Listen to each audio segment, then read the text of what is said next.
यस्तै प्रतियोगिताका सर्वाधिक गोलकर्ता, उत्कृष्ट गोलकिपर, उत्कृष्ट प्रशिक्षकले नगद 35,000 रुपियाँ पुरस्कार पाउनेछन्।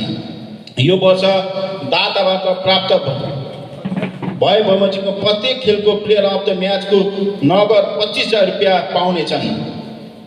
विद्यागत पुरस्कारको सौजन्य अमेरिका निवासी रोशनलाल श्रेष्ठ सहितको टिमले प्रदान गरेको छ। प्रतियोगिता आयोजकको तर्फबाट झापा 11 फुटबल क्लब सहित Jhapa church boys united, Tribhuvan army FC, ABF FC, Nepal police FC, Machhindra FC, Laliguras FC association, Nepal Pokhara, royal football college Bhutan, Singling sporting club Bharat र पेनाङ एफसी मलेसियाको सहभागिता रहनेछ। पूर्वी नेपालका फुटबल प्रेमी दर्शकहरूलाई अत्यन्त लोकप्रिय झापा गोल्ड कप प्रत्यक्ष प्रसारणतर्फ देश विदेशमा लाखौँ दर्शकहरूले अवलोकन गर्दै आएका छन्।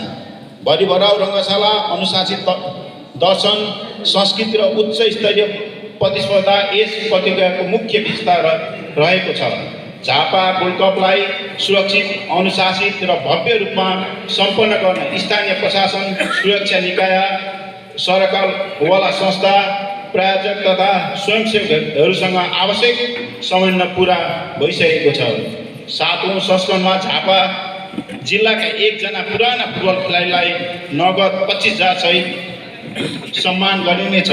यो वर्ष पनि सञ्चालन हुने रङ्गशालाको जग्गादाता डोमला राजन सिंहको परिवारलाई नगद 25,000 रुपियाँ सहयोग प्रदान गरिनेछ।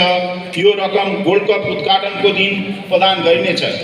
यस्तै हिम इलेक्ट्रोनिक प्रणालीको तर्फबाट बिर्तामोड स्थित महेन्द्र रत्न स्टोरले प्रत्येक दिन एकजनालाई भाग्यशाली दर्शकलाई एक थान 32 इन्चको एलइडी टिभी उपलब्ध गराउने जानकारी गराउँदछु। यो प्रतियोगितालाई सञ्चालनको लागि 1,50,00,000 रुपियाँ लागत अनुमान गरिएको छ। झापावासीकै प्रतिष्ठासँग जोडिएको यस प्रतियोगितालाई शानदार ढङ्गले सफल बनाउन झापावासीहरू, विदेशमा रहनुभएका उद्योगी, व्यवसायी, खेलप्रेमी महानुभावहरू, पत्रकार, मिडिया हाउसहरूको भूमिका महत्त्वपूर्ण रहने भएकोले सम्पूर्ण उद्योगी, व्यवसायी, पत्रकार साथीहरूलाई साथ र सहयोगको लागि हार्दिक अपिल गर्दछु। झापा गोल्ड कपलाई एउटा सामाजिक तथा स्थापित संस्थाको रूपमा अगाडि बढाउन र जिल्लामा नै अगुवा संस्थाको रूपमा चिनाउन सबै खाले सामाजिक अभियानसँग जोडेर लगिएको छ। आगामी दिनमा पनि सामाजिक उत्तरदायित्व सहितको रचनात्मक कार्यहरूमा यस संस्थालाई सक्रियताका साथ अगाडि बढाउने प्रतिबद्धता व्यक्त गर्दछु।